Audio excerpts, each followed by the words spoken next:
zonga na ndako yeye.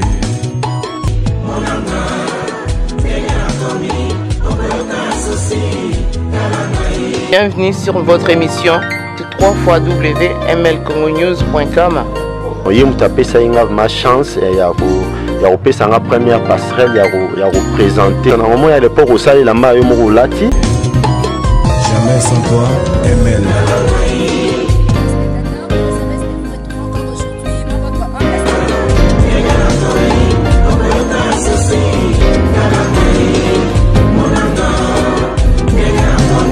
Bonjour, bonsoir chers internautes, bienvenue sur les...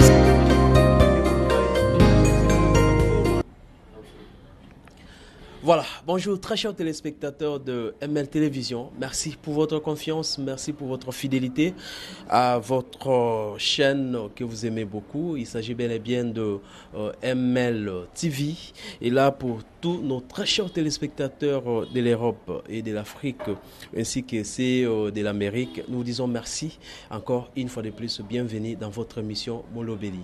Aujourd'hui, nous avons un Molobeli parmi nous, il s'agit bel et bien de Monsieur Willy Mwanza. Il est le secrétaire, le président interfédéral du parti MLP du président Franck Diongo, que je dis bonjour président. Bonjour, bonjour.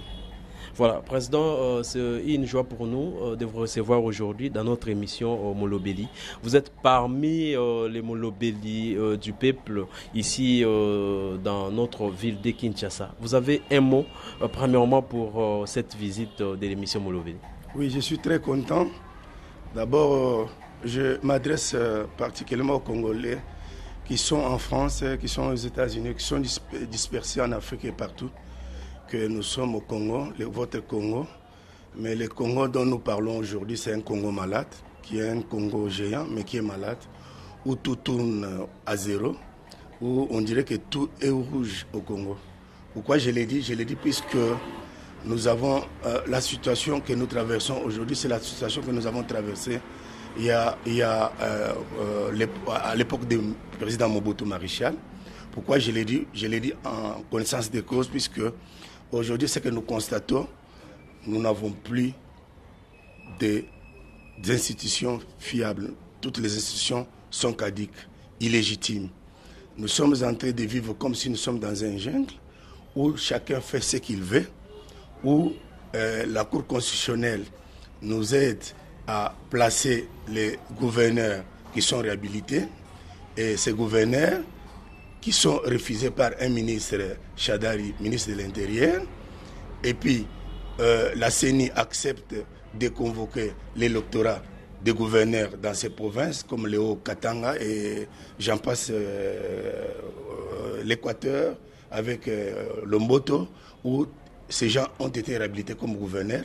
Mais à notre grande surprise, nous nous demandons si c'est le PPRD maintenant qui devient l'institution Cour constitutionnelle.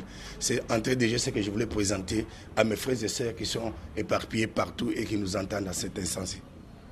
Merci beaucoup, président. Alors, pour débuter notre émission, là, c'était juste un mot que le président a essayé de vous saluer et de nous saluer également. Alors, nous disons 6 mois après la mort de Tian Tshisekedi, à quand l'arrivée des obsèques du président Etienne Tshisekedi? Président, tu as appelé moi Lingala pour la bande. Oui, oui. Bon, nakokolo baboy na bande konangai. Likambo ya Tshisekedi ezako sala bisonyo so passe.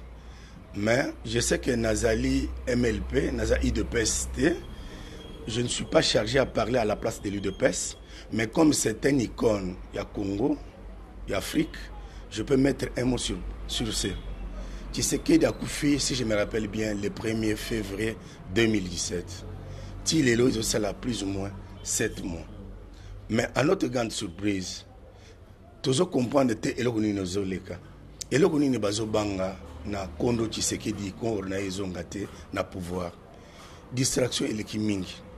Tomoni awa, kalamingi ti awa, famille biologique, na famille politique ya Tshisekedi, basanganaki, ou basangisa mbongo, bakunda Kondo Tshisekedi. À notre grande surprise, comment on sait déjà bakavo na ingénieur au babing saki na Belgique. À notre grande surprise, ingénieur Azaki interpellé, Azaki arrêté, travaux Azaki arrêté. Ti lelo, et là comment ils ont ça la matière.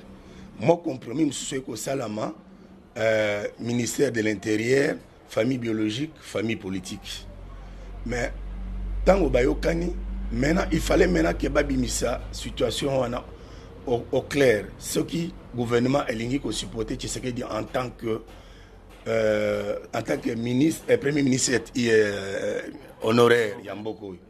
Mais tout cas, moi, Tilelo, famille biologique, et trouvé place dans le pango na yekuna mususu nansele pour bakundaye. Mais Tilelo, tout le monde a un gouvernement, a zone ngate que Kora Tshisekedi eya. Mais na yebite, elo uni bazo banga, tozo landela ke, tozo kapé ke, bazo boya président Tshisekedi aya posuki aye, mouvement au Ekosala Malakata Kishasa, Ekozala trouble. Yango na gouvernement agonissant, au tozo le ba. Et pouvoir et comme na souka régime ya souka et comme na souka yangana nyoso bazo planifier pour ezala ka nengona. Voilà, merci beaucoup président Bandeko Balandi à MLTV bososoli ya solo ete tozali elongona président Willy Mwanza oyo azali président interfédéral ya parti MLP ya président Franck Diongo. Président to kende mwa muke na maimatali dialogue ebele ya batu ezalaki tango ba lancer mbela ya dialogue epai ya président de la République bato ebele bamonaki eza opportunité eza occasion il y a même d'autres balobai ke pona kolinga bitumba te makila etanga te esenge na biso penda ya solo tokota na dialogue oyo na masolo oyo po ete tofanda na mesa moko tosola masolo maimatali politique ya mboka na biso. Président bino bozalaki partie prenante te lelo tokoki koloba ke décision ya président Franck Diongo bozan a raison topé bozan a tort par rapport ya résultat ya tous les deux dialogues. Mais ce qui totali malamu la nana boké malamu ce qui totali malamu banda dialogue to bengi dialogue à Kanchati président national nanga alobaki boye ke biloko wana eko aboutir na eloko mokote abetela ki yango cité. Tango dialogue salami o to sali ya Saint-Sylvestre ya basango président nga Franck Diongo pe alobela ki ba peuple ndenge wana ezana baninga ebele population ebele ba sepela ki na maloba na ete tango alobaki ke président Tshisekedi bokota na dialogue wana te Kabila ezali pasi po andima vraiment que dialogue wana esunga bana mboka. Dialogue on a sur côté surtout il y a Saint-Sylvestre même ceux qui tous à souscrire de loin mais Franck Diongo a côté gâté pour y baguer qui a quoi boutir na eloko mokote. La preuve est qu'aujourd'hui bazo benga lelo que asa prophète qui prophétie na yewana aloba ki yango soki biso tolanda ka vraiment oyi aloba ki lelo ndesika to komi awate tala ndenge Kabila a utilisé biso na accord ya Saint-Sylvestre bandeko na ngai bakutani basangani basali lelo kwana donc, c'est que le peuple n'y se retrouver. Mais à notre grande surprise, accord à Saint-Sylvestre, où Etienne Tshisekedi a Koufeli. Tshisekedi est prévu qu'il y ait un poto le 13 février, selon rapport médical médecin. Mais à notre grande surprise, papa, où il y a pouvoir, pouvoir, na Kabila, Basangani, Basali machination, na bango, monter scénario. Balingi ko signé. Ti papa Tshisekedi ya kokende comme bazaki déjà na ba calcul ke akozonga isusu de papa Tshisekedi ya kufi kepe sonam et regret nga makasi na papa Tshisekedi ne naza ko luba lelo papa Tshisekedi abundeli lelo ke lelo tozala na kimio tozala ngo lelo mais bande ko na biso en majorité bande ko na biso a PPRD président Kabila gouvernement ba majorité nyonso ezala parlement à Sénat balingi eloko moko te sala manamboko la preuve que bazobo etina bembe na yate mais or Tshisekedi a kufeli pona mboka mais lelo sikoyo oleba aider biso ke Tshisekedi lelo makila na yiwana ezonge la peuple puisque akufi pona mboka mais bandeko na biso balingi ko torpiller nyonso ba torpiller na ndenge mo na kokoko kolobela bino te bandeko no bovandi na ba Europe bovandi na ba France bovandi na ba Amérique. Donc ba torpiller awa nyos eloko moko ezate na mboka ne tozolo bela bino awa. Donc ce qui tozolo bela yango beaucoup ce qui na mérite ko détailler na ba obasa lelo na pouvoir ba lobeli biso ba Chibala lobeli biso que 35 ans de lutte avec Tshisekedi. Mais qu'est-ce qu'il nous donne aujourd'hui? Tozo na ba bitumba na est na kamwena sap. Yaza muluba sa koma kuna pour nous tala tabandi kona kamwena sap. Ata même drapamba amema na nuté. Tozo ta la même awa. Alors, il y a des fonctionnaires qui non, na moi déjà awa toko tala to ya nani comme bazo futa ba fonctionner na to 90 depuis matata toko ajuster un peu pour toko mana 145 mais le tozo lo ba grève za na mboka partout sikoyo tozo kende wapi yango na tozo telema bana poto bon. Merci beaucoup, Président Willy. Namone te bandeko balandi, très chers téléspectateurs, il y a émission Molobeli. Tozali awa biso tozali balobeli à peuple. Natang toyaka na chaîne na biso MLTV. Et yaka po te to tia moi mai na vino po te to pesa moi elenge plutôt la ki sabino ndenge nini mboka ezali kotambola. Bandeko so to bito fanda kimia na bandi ete tokozala kaka boye toko continuer à peka boye kozala passe na passe. Président Willy, tolo bananu par rapport na désordre nyoso oyo. Nani azo bénéficier na mobulu oyo nyoso leki oyo ya dialogue 1, dialogue 2 ya cité de l'OEA et puis ya Seniko. Nani azo profiter na dialogue oyo? Est-ce que eza opposition ou soit majorité? Mutu azo profiter na dialogue oyo ezali Joseph Kabila. Joseph Kabila ndazo profiter na dialogue, azo profiter na makamunyo sozo le kalelo. A profiter na nini? Tension ezalaki, asali dialogue 1, otobengi kanchachi. Tension yeli sumakasi avec carton rouge à Tshisekedi na décembre.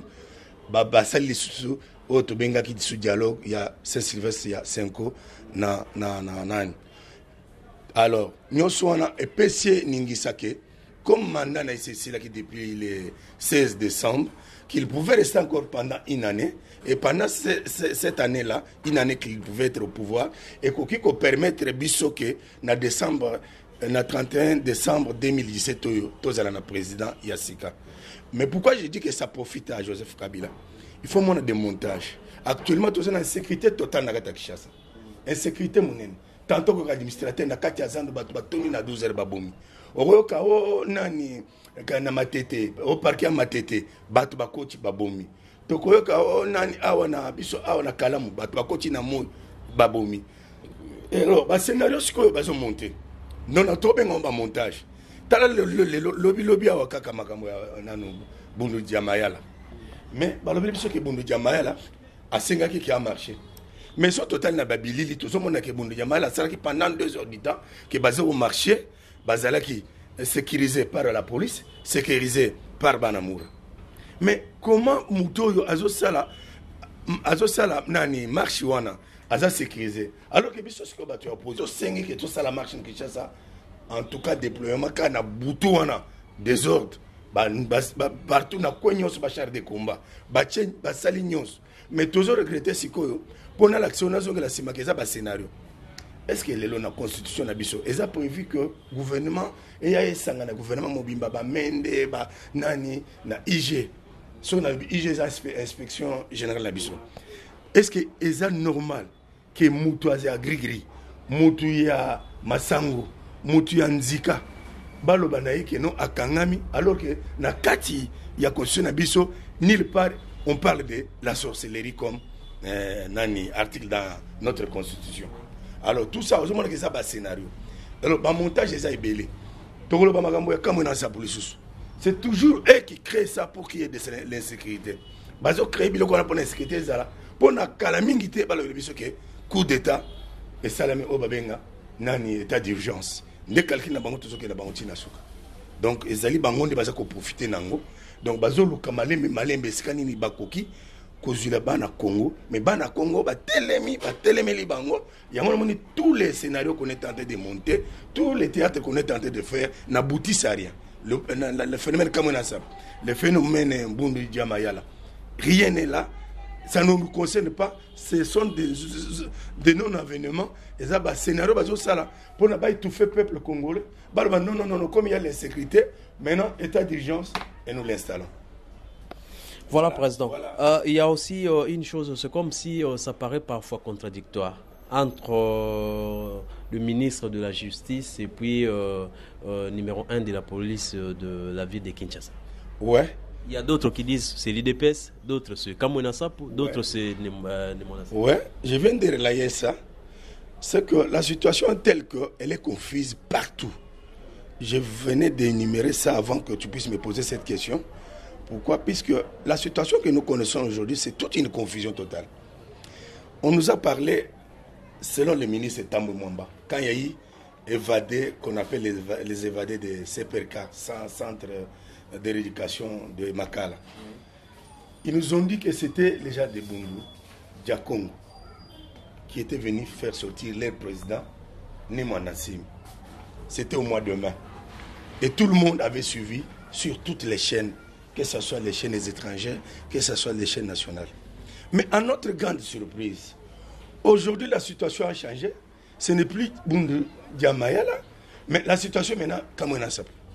Kamwena Sapou maintenant, on interroge les soi-disant, les gens qu'on a arrêtés. Ces gens nous disent, selon Pierrot Monapoutou, et notre ministre de l'Intérieur, Babalou Kelibiso, Likamboza, ils sont ndenge wanate. Bakoumi ko lebiso na télévision que Likambwana za susu ya Mbundu Diamayala te et comme il y a Kamwena Sapou. Kamwena Sapou na monté Kamwena Sapou, batuni bande ko na biso bakanga ki balacception na TV que les Félix Chilombo na secrétaire général manani ya IDPS. Alors ce sont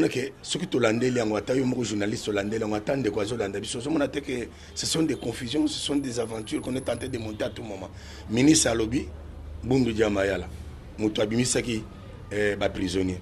Lélo Balobi, ce que Moutouabimissi prisonnier, il y a un certain Chimanga qui était l'IDPS, commandité par Félix Tshisekedi. Ça nous surprend. Ça vous de juger. C'est pourquoi je vous dis que dans ce pays, rien ne marche, tout est rouge. Donc nous sommes au moment où Mobutu était à la fin de son régime. Il y avait les scénarios en scénario. Vous vous réveillez, on vous dit, on a récupéré telle part. Vous dormez, vous sentez des balles cryptées partout. À l'Est même, on n'en parle même pas. À Béni, c'est chaque jour. C'est un théâtre qui est tenté de monter. Là, on meurt chaque jour. On meurt chaque jour. À Boum, on n'en parle même pas. Au Kassai, on n'en parle même pas. Ici à Kinshasa également. Donc, tout ça, c'est prémédité. On veut faire installer un état d'urgence au Congo. C'est ça leur objectif. Merci beaucoup, Président Willy Mwanza. Alors, très chers téléspectateurs, savez-vous que le président Franck Diongo a été empêché d'être enrôlé ou de remplir ses devoirs en tant que citoyen congolais? Donc, Tokolobana côté Lingala boete mwana mboka Franck Diongo bapekisi ete aebana ko s'enrôler na prison ya Makala. Président Willy, analyse Nabino Ezalini par rapport à interdiction formelle. Il y a président Franck Diongo, tant que Congolais d'abord, et puis député élu dans ces circonscriptions électorales, il y a Lukunga. Avez-vous un mot par rapport à la décision au Moulamatari à Pessi? Et puis, Nani Azana Sima, il y a décision. Nakoloba Boya. D'abord, je ne pas si ma casse. Comment on a tendé que Franck Diongo, Molobeli à peuple, condamné 5 ans, bantanda été maître avocat na Sambate, ministère condamné bakitsa na prison til le Franck Diongo a Sambate pour na dossier na flagrance lobi que flagrance une infraction à Salaki condamné 5 ans et pas ministère public. Quand maintenant maître avocat na pour défendre empêcher bango. Pour revenir à ta question, mais Franck Diongo azobangisa bango nyonso te. Franck Diongo nde molobeli ya peuple nde moto oyo lelo tozali na ye après Tshisekedi déjà Franck Diongo oyo akotyanga tembe atombola musabi. Alors Franck Diongo azobangisa partout, azobangisa libanda, Franck Diongo azobangisa na prison. Tant ozotunanga makambo ya enrôlement. Est-ce que oyebi que na bato oyo bakoki kosenrôler te selon constitution eza bato basali ba crime contre l'humanité, oyo basali ba makambo ebele, ba biloko neti ya ba viol, ba kandengon. Mais Franck Diongo flagrance, bako boelele ko s'enrôler pourquoi? S'il n'y a pas des antécédents politiques dedans. Ce que moi je pouvais vous dire, les gens ont peur, ils ont peur de Franck Diongo, la force tranquille, l'héros vivant. Pour nanini bazako banga Franck Diongo, puisque ceux qui n'a témoigné yo que na prison wana, il y a na bateau bazana crime contre l'humanité. Nakotangelo kombo ya moto moko Thomas Lobanga a s'enrôler. Diomi Dongala a s'enrôler, Bamouyambo va s'enrôler. Pourquoi pas Franck Diongo? Pourquoi pas Franck Diongo? Donc vous comprenez que Franck Diongo, son problème c'est quoi? Aloba, Liloba, oh Aloba, je n'étairai jamais les Congolais. Même là où il est en train d'être menacé chaque jour.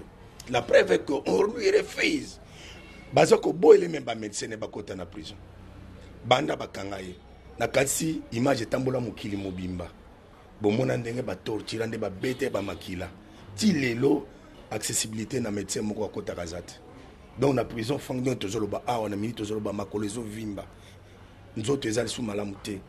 Omoni condition vandi kokosole comme belé. Ce qui a zana asthme, ce qui a ndenge nini. Moto azana a chance ya kokutana na ba médecin te. Bande kona mbo katama wa dossier oyo. To sala ta pression. Bini boto bazana poto. Bo me ko sala pression na ba chancellerie. Bote ma likombo pona mwana mboka Franck Diongo, molobela peuple. Amona ta libanda akenda ta na hôpital bakende ba soigner po nzoto na ezonga kolongono. Nzamba ko sala puisque biso pa na biso to lobaka sela lit libère. Donc sans sacrifice pas de changement. Sacrifice au président Franck Diongo azosala na président na prison yango na ndeko libérer peuple congolais.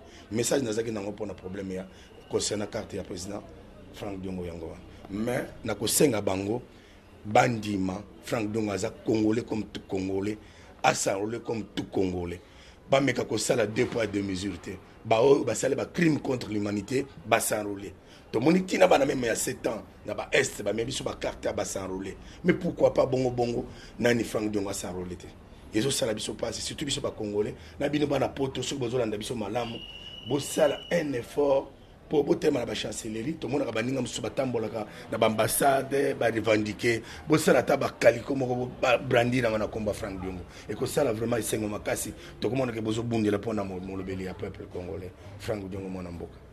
Franck Diongo mwana mboka molobeli ya peuple yazalaka soki ya telemi toyebi tomona mingi na ba activité belé ou esalama na ville à Kinshasa. Alors très chers téléspectateurs, nous allons parler de ce qui concerne les élections en République démocratique du Congo. C'est avec le président Willy que nous avons quelques minutes pour essayer de nous entretenir par rapport à la politique actuelle de notre pays. Président Willy, est-ce que pensez-vous réellement que nous aurons des élections avant 2018?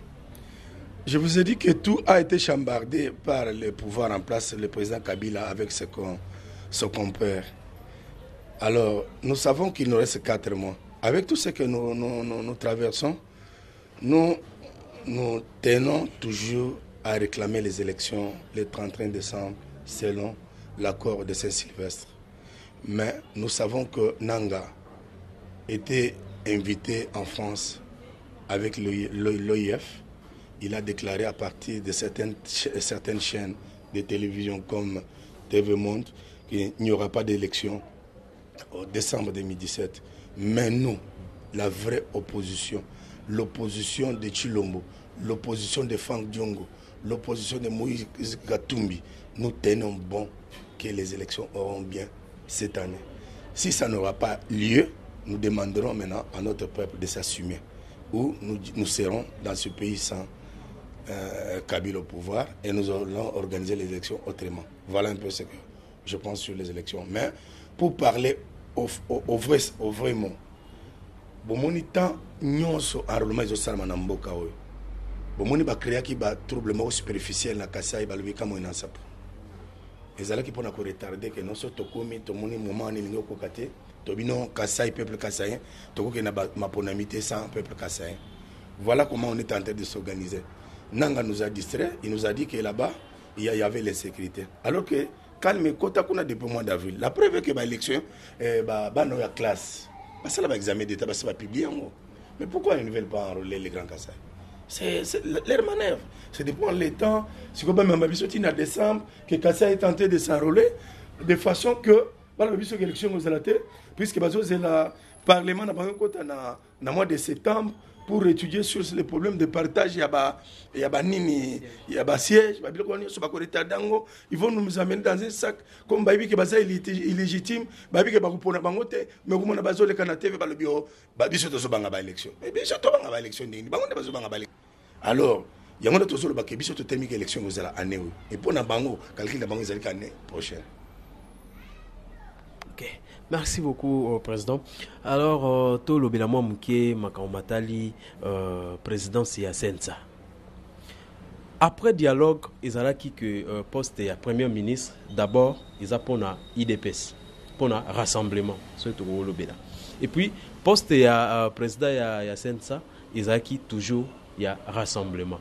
Mais lelo oyo to moni makambo isa mi po ete to beta masolo ya premier ministre te tout fan de la nanu likambo itali Sensa parce que oya premier ministre déjà eleki to yebi ndenge makambo isa maki ndenge ba makambo nyo se sa maki ba arrangement na bango to lobela président ya Sensa Joseph Olenga Nkoy bato ebele ba lobby ba nebele ya poto pe ba gangi ba lobby est-ce que réellement poste wana place wana et bongi na mwana mboka Olenga Nkoy et plutôt e ba mwa muke ba critère pour na kozala président ya Sensa ezalaki nini ezo sekisanga nazo seka makasi koseka na colère pe sangani atako na mboka oyo tozangi bato mais Olenga te et puis institution ba pesi Olenga wana eza na niveau na été Olenga ne peut jamais diriger nani organe wana Sensa. Mais à notre grande surprise pour moi que biloko nyonso bazo sala basene nyonso bazo sala moko na kana bango ezokotisa mobulu bulu eke koti na kana bango omoni na niveau ya dialogue à Saint-Sylvestre ba signataire nyonso tozui MLC tozui INC basanganaka bakendaka ko signer na palais du peuple devant Kengo na ndeko Minako pour vandisa particulier pour vandisa premier ministre mais likambo ya ndeko Olenga ndeko Olenga ya ye wana nde po eko bebisa puisque ana base te wana zolo belo Olenga za na base te Olenga kenda ki ko postile awa pemini na chango na ville ya Kinshasa na limité que voter qui a 10 personnes mais comment okozo mutu wana qui n'a pas une base okozo mutu azata na base te bonne chena Sensa c'est impossible ndeko na ngai total la nanu atape na lingi caméra ngoti na linga na ngai te pona makambo asala biso à partir ya dialogue na ya le 16 octobre mais ce qui totali na biloko na bango oyo ba fabrikaka na 2016 batia Kabila président de Tshisekedi deuxième Kamere troisième ce qui Kengo quatrième mais comme boni bakoko zo mutu même ba voter ya ta député nationalité atikala ko diriger na vie na été yeba histoire mutu wana batia ki na transport atika ba bisi à l'état c'est un homme impopulaire mais comme mboka na biso balinga batu o baza impopulaire to sala boni papa nanga po bato balubi kaka iyo salabo iyo même bachi bala wana ce sont des étiquettes la preuve que tala pembeni nae son directeur de cabinet c'est un homme de la majorité c'est une étiquette à ça le côté alors pour ndeko Olenga Nkoy biso na MLP toza ko reconnaître ataye na eloko moko te toza ko satana na eloko te si ce n'est pas le prolongement il y a pouvoir na bango nde toza ko batu mususu bazolo baké to que les na dialogue to prolonger sous makambu aux 3 ans de transition tout ça vous le savez je sais pas citer les noms des gens ici ce que j'aimerais dire sur Olenga il n'y aura rien il est venu là pour garder Kabila au pouvoir jusqu'à temps bango ba Olenga ko lâcher pouvoir mais nazo le belo journaliste ba ko kutana na peuple devant bango to ko telemela bango ba yeba ke biso ndeto za base biso ndeto za souverain biso ndeto ko mema bango tina libulu au moment où d'autres bazako trahir population mais il y a aussi quelques-uns au bazotika la fidèle et surtout constant na ba idéo na bango et puis na politique na bango. Alors parmi ces uns là je peux dire le président Franck Diongo qu'aujourd'hui moi na nyoso ya poto moi na nyoso ya Congo oza congolais on se retrouver na poto tolobi boye ata moi mbela muke ata Facebook na yo image ya président Franck Diongo photo ya président Franck Diongo pour ko sala un peu pression parce que ici kazali ici kana été ici kana ezali pembeni ya population to komi na suka président Widi liloba ya suka nini ozali nango ya lelo ezali liloba ya suka comme ya suka te mais liloba suka o kokina koloba na peuple congolais nyoso oyo azondima ke changement ya Congo ezali pona ba congolais. Ngana sengi particulièrement na bana poto pression na bino eza nécessaire pona biso. Faut que telema pona likambo parce que bo telemite mboka eko disparaître na carte. Oyo carte to benga so carte d'Afrique so carte ni na globe terrestre. Puisque mboka na lobi boye na ibandeli nanga soki mutana nanga na bokebi mboka tout est rouge, il n'y a rien qui marche na Congo. Dollarisation, dépréciation en monnaie congolaise, c'est chaque jour. Donc les gens attendez balobaka que to vivaka mais to vivre les sociétés. Classe passe. Dollarisation comme na classe. Makamonyo se komika passe. Bato baza kolela. Bato baza ko samisa ba ko kate. Bako ko futa banda kote. Maladie paille, makambo paille, insécurité paille. To sengi bino botelema à l'unisson. Botelema à l'unisson de bozo sala ba mission à l'unisson. Botelema pona likambo oyo mboka na biso oyo. Biso pe tozali a tozo la te tozo bonda na kati. Po to aboutir na eloko tozo senga alternance pacifique dans ce pays. Pour une fois, tout le monde a président Sika, na président Kala, basa les remises et reprises. Nde souci na nga yoso yangwana. Et vous allez prendre plaisir à mutu nyoso ya Congolais. Na pesi bino mbote. Na sepeli pour bossa la réaction na bino na obiso to sali nande ko na ngai awa comme émission. Oyo bakoyoka ngo, oyo bakomona ngo. To ko senga bino mo commentaire de votre part. Merci. Voilà, c'est le président Willy Mwanza. Il est le président interfédéral du parti MLP, du président Franck Diongo. Alors nous avons passé de très bons moments ensemble avec lui. Alors très chers téléspectateurs, nous vous disons merci. Continuez à partager votre site MLTV et je pense que vous passerez de très bons moments ensemble avec nous. C'était l'émission Molobeli. Molobeli à Peuple. Aujourd'hui, nous avons passé de très bons moments avec l'un des Molobeli. Il s'agit bel et bien du président Willy Mwanza, du président du parti MLP. Alors, nous vous disons merci pour votre soutien. Merci pour tous les Congolais, tous ceux qui se trouvent en France, en Belgique, aux États-Unis, partout en Russie. Nous disons merci et surtout continuez à suivre votre émission Molobeli, Molobeli à Peuple. C'était votre humble serviteur Dadi Biatango. On se retrouve la semaine prochaine et d'ici là, portez-vous bien. Et je vous annonce que la semaine prochaine, nous serons avec l'un de secrétaire du parti INC du Vital Kamerhe pour nous parler par rapport à ce qui concerne la politique de notre pays. On se retrouve la fois prochaine. D'ici là, portez-vous bien. Merci beaucoup au président Willy. Merci beaucoup.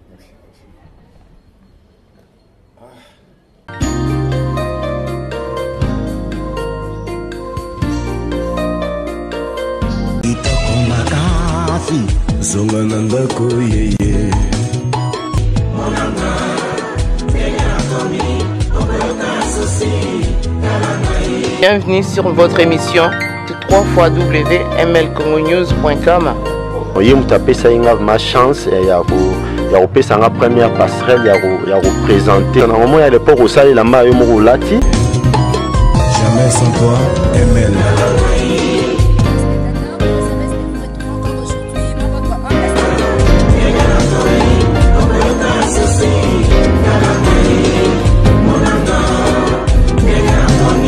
Bonjour, bonsoir chers internautes, bienvenue sur les